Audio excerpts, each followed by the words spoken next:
Anong tingin nyo dito sa malapit ng magsimula na impeachment trial ni Vice President Sara Duterte?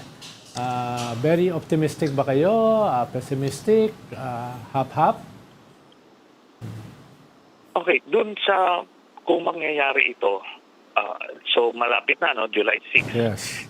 Pero base sa mga nakakalap namin na impormasyon, itong kabilang kampo ay talagang desperado at gagawa sila ng ilang pagkilos, destabilization efforts to make sure na hindi matuloy.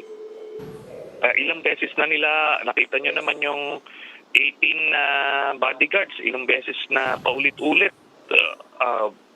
They were hoping na magkikreate ito ng political outrage, pero time and again, hindi. Kasi nga walang kalaman-laman. Pero inuulit pa rin nila. Ngayon, merong ibang mga gusto silang gawing trigger para nga magkaroon ng kaguluhan at hindi matuloy yung impeachment trial. Ngayon, kung malagpasan niya mga yan at matuloy na itong trial, ako ay naniniwala na yung ebidensya ang magiging critical nito.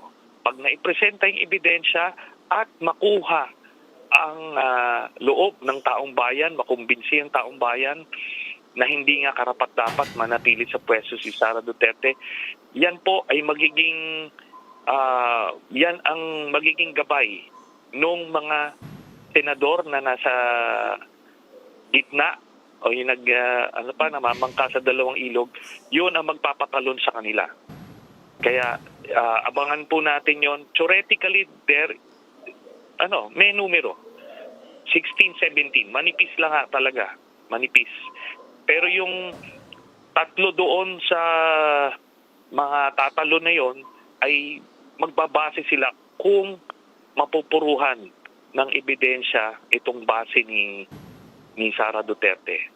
So pag nakita nilang napuruhan at bumaba na yung kanyang numero, wala nang tsansa itong maging presidente, bibitawan na po nila yan, tatalo na sila. Yun po ang magiging gabay nung at least tatlo nung sa maaari mag-convict.